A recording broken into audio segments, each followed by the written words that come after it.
Hello students, I am Adhesh sir, your physics teacher. Now we are going to study about class 10th very important topic electric power. तो students आपने electric power या only power के बारे में class 9th में पढ़ रखा होगा। तो क्लास 9th में आपने एक चैप्टर पढ़ा होगा जो कि 4th चैप्टर था, वर्क, एनर्जी एंड पावर। तो स्टूडेंट्स वहाँ पे जो पावर की डिफिनीशन आपने पढ़ रखी, यहाँ पे बिल्कुल पावर की डिफिनीशन वही पढ़ना है, लेकिन ये वहाँ पे जो है बिल्कुल सिंपल मैकेनिकल वर्क डन था। यहाँ पे हम इलेक्ट्रिकल वर्क डन या पावर पढ़ेंगे, दोनों में बस इतना ही डिफरेंस था, वहाँ मैकेनिकल था और यहाँ पे इलेक्ट्रिकल हमें पढ़ना है स्टूडेंट्स। तो पहले जो है क्लास 9th में हमने पावर के बारे में क्या पढ़ रखा था कि work done per unit time is known as power. Energy के बारे में भी पढ़ा था कि the capacity to do any work is known as energy. और वर्क डन के बारे में क्या पढ़ा था, if we apply some force on a body and body is displaced from its mean position then we have to say that work done is exist. इसका मतलब क्या है कि किसी काम करने की जो हमारे पास एबिलिटी होती है वही एनर्जी होती है। अगर एनर्जी हमारे अंदर स्टूडेंट्स नहीं होगी तो हम काम नहीं कर पाएंगे। इसके बाद स्टूडेंट्स हमें बताया गया था वर्क डन क्या होता है। तो वर्क डन में हमें बताया गया था कि अगर हम किसी बॉडी के ऊपर फोर्स लगाते हैं और बॉडी अपनी मीन पोजीशन से दूसरी जगह चली जाती है, डिस्प्लेस हो जाती है, तो हम उसको वर्क डन कहते हैं। और इसके बाद हमने थर्ड जो पढ़ा था पावर। पावर भी वर्क डन ही होता है, लेकिन अगर वर्क डन को टाइम के साथ रिलेट कर दिया जाए, अगर उसमें टाइम लगा दिया जाए तो वो हम कहेंगे कि पावर हो गया। तो जैसे आपको फॉर एग्जांपल समझाया जाए कि मान लीजिए हमें किसी ईंट को फर्स्ट फ्लोर से सेकेंड फ्लोर तक पहुंचाना है, तो दो लोगों को हमने लगा दिया, सेम वेट का ब्रिक्स उनको दे दिया गया, एक ओल्ड मैन है और एक यंग मैन है।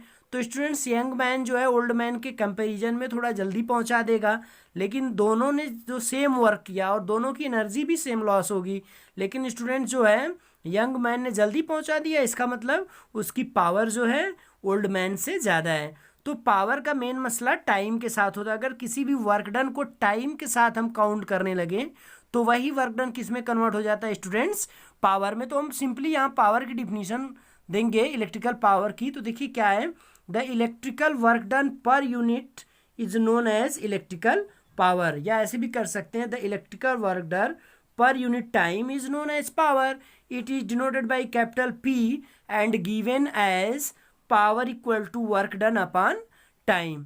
तो स्टूडेंट जी काफ़ी इजी सी डिफिनीशन है, power equal to work done upon time. और क्योंकि वर्क डन का सिंबल जो है W है और टाइम का सिंबल जो है T है, लेकिन स्टूडेंट्स ये क्लास 10th फिजिक्स के पर्पज से काफ़ी इंपॉर्टेंट चैप्टर है, इससे 5 मार्क्स के न्यूमेरिकल पूछे जाते हैं और आगे हम कुछ फार्मूले को भी पढ़ेंगे।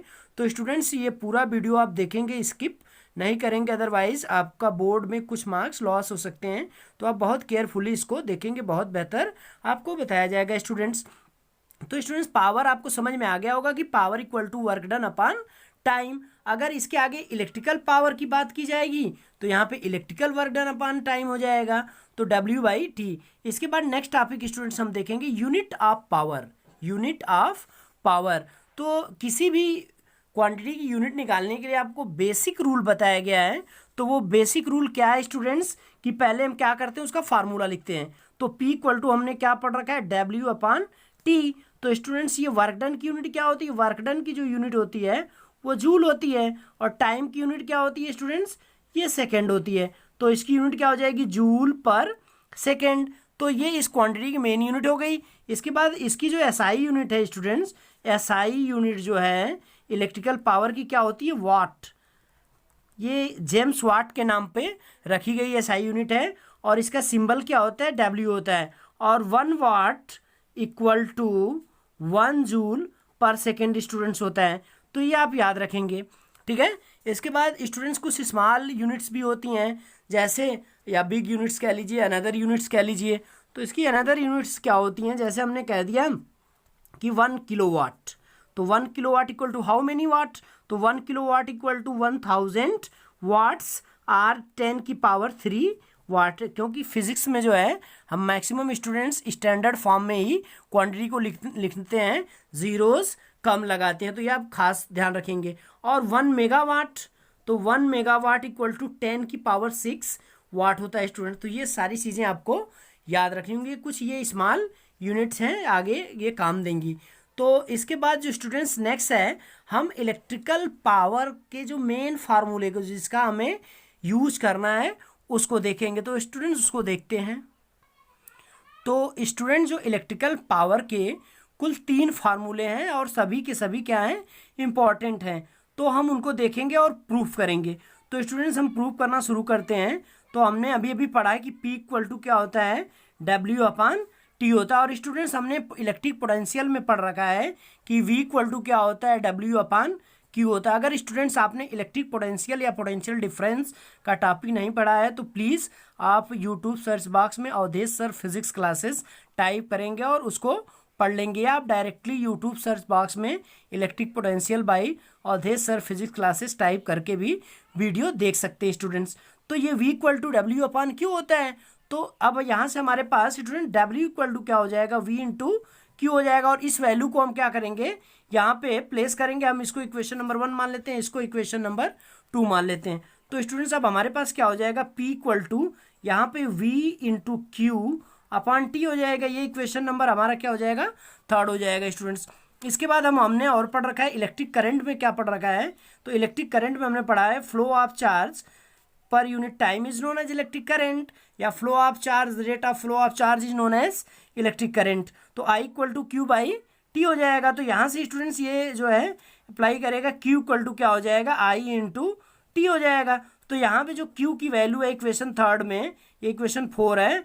तो replacing equation 4th in equation 3rd we have, हमें क्या मिलेगा स्टूडेंट्स। तो इसको देखते हैं। तो देखिए P इक्वल टू हमें मिल जाएगा V into I into T/T। तो स्टूडेंट्स ये T से T क्या हो जाएगा, कैंसिल आउट हो जाएगा। तो अब हमारे पास क्या बचेगा students, P equal to V into I। तो स्टूडेंट्स ये हमारे पास रिलेशन मिल गया, यानी इलेक्ट्रिकल पावर का जो फार्मूला हमारे पास निकल के आया है वो क्या है, वोल्टेज या पोटेंशियल डिफरेंस भी हम इसको कह सकते हैं, voltage into current, voltage into electric current. तो स्टूडेंट्स इसको आपको याद रखना है। तो यहाँ पे P क्या डिनोट करता है स्टूडेंट्स, पावर को। P क्या डिनोट करता है, इलेक्ट्रिकल पावर को। V क्या है, वोल्टेज है। और आपके पास I क्या है स्टूडेंट्स, I आपके पास करंट है। तो इसके अनदर, ये तो एक फार्मूला स्टूडेंट्स हुआ। इसके बाद इसके 2 और फार्मूले हैं, कुल 3 फार्मूले हैं जो बोर्ड के पर्पज से काफ़ी इंपॉर्टेंट है स्टूडेंट्स। तो हम इनको देख लेते हैं और इनको प्रूफ करना या अलग फार्मूला निकालना काफ़ी आसान है। तो पहला फार्मूला किसके किसके टर्म में है, वोल्टेज और करंट के रूप में है। अब दूसरा फार्मूला जो है हम अनदर फॉर्म में भी फाइंड कर लेते हैं, ओम्स लॉ हमने पढ़ी रखा है। तो P equal to V into I है स्टूडेंट्स, और हमने ओम्स लॉ क्या पढ़ रखा है, V इक्वल टू IR। तो स्टूडेंट्स ओम्स लॉ का भी वीडियो अगर आपने नहीं देखा है, ओम्स लॉ भी बोर्ड के पर्पज से काफ़ी इंपॉर्टेंट है, तो हमारे प्लेलिस्ट में जाकर के आप इसको देख सकते हैं। तो V इक्वल टू IR होता है। तो इस V की वैल्यू को रिप्लेस कर देंगे। तो P इक्वल टू क्या मिलेगा, IR इंटू I। तो P इक्वल टू क्या हो जाएगा स्टूडेंट्स, यहाँ पे हमारे पास I²R। तो ये स्टूडेंट दूसरा फार्मूला मिल गया। और ये किसके किसके टर्म में है, करेंट और रेजिस्टेंस। ये आर क्या है स्टूडेंट्स, रेजिस्टेंस है। इसको भी प्रीवियस वीडियो में पढ़ाया जा चुका है। रेजिस्टेंस क्या होता है, रेजिस्टेंस किन किन बातों के ऊपर डिपेंड करता है, और रेजिस्टिविटी या स्पेसिफिक रेजिस्टेंस क्या होता है, और इसके न्यूमेरिकल जो है, ये सब सारी चीज़ें आपको करवा दी गई स्टूडेंट्स। तो इसको भी आप प्लेलिस्ट में जाकर देख सकते हैं। तो ये हो गया दूसरा फार्मूला। अब इसके बाद तीसरा फार्मूला भी हम यहीं से निकाल देंगे। तो हम I को रिप्लेस कर देते हैं, हमें V लाना है। तो यहाँ से I इक्वल टू क्या हो जाएगा स्टूडेंट्स, V/R। तो इस I की जगह हम ये वैल्यू रिप्लेस कर देंगे। तो P इक्वल टू I की जगह V है, तो I² इक्वल टू V²/R हो जाएगा इंटू R। तो एक R से एक R क्या हो जाएगा, कैंसिल आउट हो जाएगा। तो P इक्वल टू जो फार्मूला मिलेगा हमें V²/R मिल जाएगा। तो स्टूडेंट्स ये 3 जो है डिफरेंट हमको फार्मूले मिल गए। तो फार्मूला दिख रहा है, तो देखिए तीनों हम बारी बारी से स्टूडेंट्स यहाँ पे लिख देते हैं। पहला formula P equal to V into I, दूसरा फार्मूला जो P इक्वल टू I²R, तीसरा जो फार्मूला हमें मिला है ये P इक्वल टू V²/R। तो स्टूडेंट्स अब आप कहोगे कि एक ही फार्मूले से तो काम चल जाएगा, 3 फार्मूले की क्या ज़रूरत है सर, क्यों बता रहे हैं। तो स्टूडेंट्स ये जो है न्यूमेरिकल लगाने के लिए काफ़ी इंपॉर्टेंट होता है। किसी किसी में पावर निकालने के लिए यहाँ पे वोल्टेज दे देता है, करंट दे देता है, तो रेजिस्टेंस नहीं दिया है तो पहला फार्मूला अप्लाई हो जाएगा। अगर किसी में करंट और रेजिस्टेंस दिया है तो दूसरा फार्मूला अप्लाई हो जाएगा, और किसी में वोल्टेज और रेजिस्टेंस दे रखा है तो तीसरा फार्मूला अप्लाई हो जाएगा। तो स्टूडेंट्स इसलिए हमें 3 फार्मूलों को याद रखना है। और एक खास बात स्टूडेंट्स आप याद रखेंगे इसमें, वो क्या है उसको बताते। तो स्टूडेंट्स क्योंकि प्रीवियस ईयर से यानी इसी ईयर से 220 जो ईयर हमारा चल रहा है, इससे अब हमारे पास क्या है 1 मार्क्स से काफ़ी क्वेश्चन पूछे जाने लगे हैं।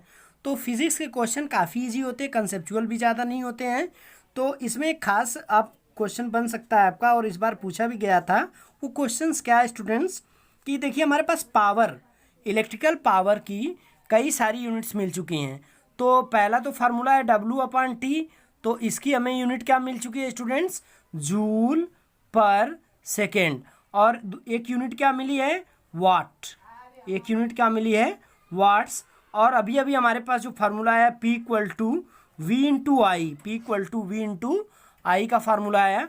तो इससे क्या यूनिट हो जाएगी, volt into ampere, volt into ampere.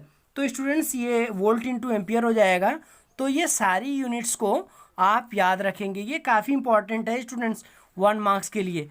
तो इसको आप जो है काफ़ी केयरफुल्ली लर्न कर लेंगे कि पावर की जो है हमारे पास कुल कितनी यूनिट्स हो गई है, 3 यूनिट्स हो गई। एक हो गई जूल पर सेकेंड, दूसरी क्या हो गई, वाट्स हो गई, तीसरी क्या हो गई, वोल्ट एम्पियर हो गई।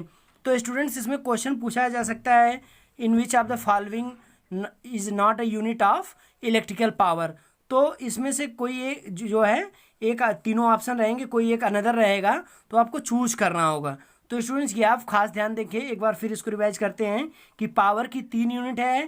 पहली यूनिट क्या हो गई, जूल पर सेकेंड, दूसरी यूनिट क्या हो गई, वाट्स, तीसरी यूनिट क्या हो गई, वोल्ट इंटू एम्पियर। तो स्टूडेंट्स मैं होप करता हूँ कि ये सारी चीज़ें आपको समझ में आई होंगी। इसके बाद स्टूडेंट्स हम कुछ नेक्स्ट टॉपिक को भी देखते हैं। जैसे अब देखिए 1 joule per second, 1 joule per second यानी 1 joule per second equal to 1 watt, 1 watts, या इसी को हम बोल सकते हैं 1 वोल्ट इंटू एम्पियर। क्योंकि सारी यूनिट्स सेम है तो सभी यूनिट्स क्या होंगी, इक्वल होंगी। ये ओरिजिनल यूनिट है फार्मूले की, ये जो SI यूनिट है, और ये भी अनदर फॉर्म में फार्मूला है, वो उसकी यूनिट है। अब इसमें देखिए स्टूडेंट्स कुछ क्वेश्चंस और भी बेसिक से क्वेश्चन पूछे जाते हैं। जैसे यहाँ पे हमारे पास 3 फार्मूले हैं। तो पावर क्या है, वोल्टेज और करंट के डायरेक्टली प्रोपोर्शनल है। पावर जो है वोल्टेज एंड करंट के डायरेक्टली प्रोपोर्शनल है। इसका मतलब वोल्टेज बढ़ेगा तो पावर बढ़ेगी, करंट बढ़ेगा तो भी पावर बढ़ेगी। इसके बाद पावर जो है रेजिस्टेंस के भी डायरेक्टली प्रोपोर्शनल है। इसका मतलब अगर किसी भी डिवाइस का रेजिस्टेंस ज़्यादा होगा तो वो ज़्यादा पावर कंज्यूम करेगा। ओके स्टूडेंट्स, तो ये आपको समझ में आ रहा होगा। और एक जगह जो है यहाँ पे जो है वोल्टेज के भी डायरेक्टली प्रोपोर्शनल। तो ये सारी चीज़ें आपको समझ में आ गई होंगी स्टूडेंट्स, मैं होप करता हूँ। इसके बाद हम कुछ नेक्स्ट, तो स्टूडेंट्स यहाँ पे आप 2 फार्मूले देख रहे हैं। एक बार पावर जो है रेजिस्टेंस के डायरेक्टली प्रोपोर्शनल है, इसको केयर करिएगा। एक बार पावर जो है रेजिस्टेंस के इनवर्सली प्रोपोर्शनल है। तो इसका मतलब क्या हुआ, जो स्टूडेंट्स हीटिंग डिवाइस होती हैं, जैसे आपका क्या हो गया, आयरन हो गया, हीटर हो गया, गीज़र हो गया, कुकर, ये सारी चीज़ें जो हैं उसमें जो पावर है रेजिस्टेंस के डायरेक्टली प्रोपोर्शनल होती है। यानी रेजिस्टेंस उस वायर का जितना ज़्यादा होगा वो उतनी पावर कंज्यूम करेगा और उतना ज़्यादा हीटिंग इफेक्ट प्रोड्यूस करेगा। इसके बाद स्टूडेंट्स सेकंड में इन्वर्सली प्रोपोर्शनल है। इसका मतलब क्या है, तो ये कुछ जो है जो लाइट ग्लोइंग डिवाइसेज हैं जिनके अंदर से लाइट निकलती है उनके ऊपर अप्लाई होता है। अगर उसका रेजिस्टेंस बहुत ज़्यादा होगा तो वो डिम ग्लो करेगा। अगर किसी भी जो है बल्ब का रेजिस्टेंस ज़्यादा होगा तो वो डिम ग्लो करेगा, और जिसका कम होगा वो ज़्यादा ब्राइट ग्लो करेगा। तो ये आप स्टूडेंट्स देखते होंगे कि एलईडी बल्ब आपने देखा होगा कि काफ़ी 7 वाट 9 वाट ऐसे कुछ पावर में आते हैं। और इनकैंडिसेंट बल्ब जो 10 या 12 रुपये 20 रुपये के मिलते हैं उनकी पावर क्या होती है, 100 वाट और 200 वाट एंड समथिंग ऐसे होती है। तो वो बल्ब जो है स्टूडेंट्स हाई करंट पर भी कम ग्लो करते हैं, और एलईडी बल्ब जो है क्या है, वो कम पावर पे भी अच्छा खासा ग्लो करते हैं।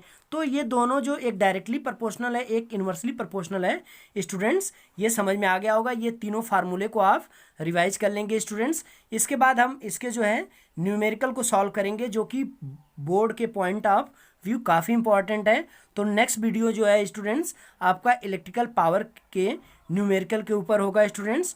तो प्लीज़ स्टूडेंट्स वीडियो को शेयर करिए और चैनल को सब्सक्राइब करिए अगर आपको टीचिंग अच्छी लग रही है। और अगर कोई सजेशन है तो पॉजिटिव सजेशन जो कि सबको अच्छा लगे आप कमेंट बॉक्स में कमेंट करेंगे स्टूडेंट्स। तो आज के लिए इतना स्टूडेंट्स, थैंक्स, अपना ख्याल रखिए और कोरोना वायरस में बिल्कुल मस्त रहिए, डिप्रेशन बिल्कुल मत लीजिए, टेंशन भी किसी बात का नहीं लीजिए, मस्त पढ़ाई करिए। और आप जो है हम होप करते हैं कि आज की जितनी भी जो टॉपिक्स पढ़ाई गई हैं वो आपको अच्छी तरह समझ में आई होंगी। तो थैंक्स, मिलते हैं नेक्स्ट वीडियो में। चैनल को शेयर और सब्सक्राइब करिए। बाय।